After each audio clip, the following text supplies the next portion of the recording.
La Coupe du Monde 2022, CEST partie.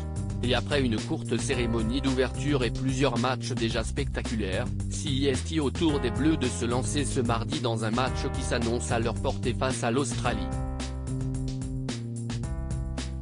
À leur portée certes. Mais pas gagné d'avance, en effet, l'équipe d'Australie, que l'équipe de France avait déjà battue lors de leur premier match en 2018, peut s'avérer piégeuse. Mais surtout, chez les Français, les problèmes s'accumulent depuis quelques semaines.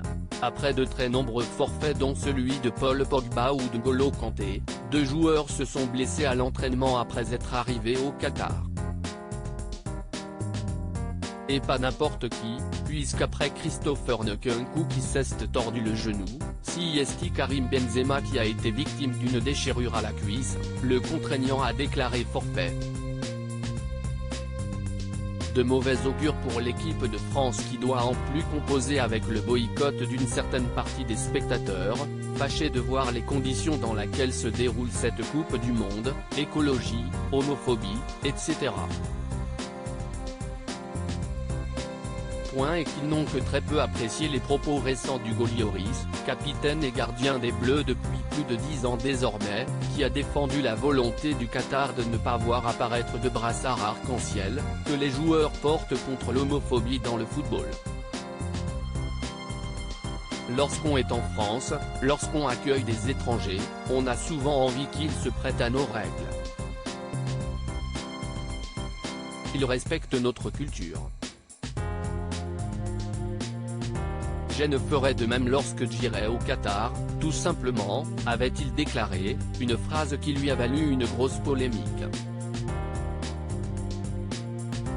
Mais le gardien a été défendu ce mardi par Adil Rami dans Le Parisien, qui parle de lui comme d'un ami et le décrit comme un pilier de longévité et de professionnalisme. Cela me désole un peu de beaux compliments pour l'ancien champion du monde 2018, devenu consultant et qui apparaîtra sur TF1 pendant les matchs. Mais si celui-ci parle de Lucas Hernandez comme de son chouchou ou d'Antoine Griezmann comme d'un joueur malin, ce sont ces mots sur Kylian Mbappé qui sont sans doute les plus touchants. Je suis si fier de lui, assène-t-il d'abord, avant de donner son avis sur l'ultra-médiatisation dont il souffre depuis plusieurs années. J'ai envie de le plaindre. À son âge, avoir autant de pression et de regards braqués sur toi, CEST presque inhumain. Tout est déformé autour de lui et personne, au même âge, ne peut être assez mature.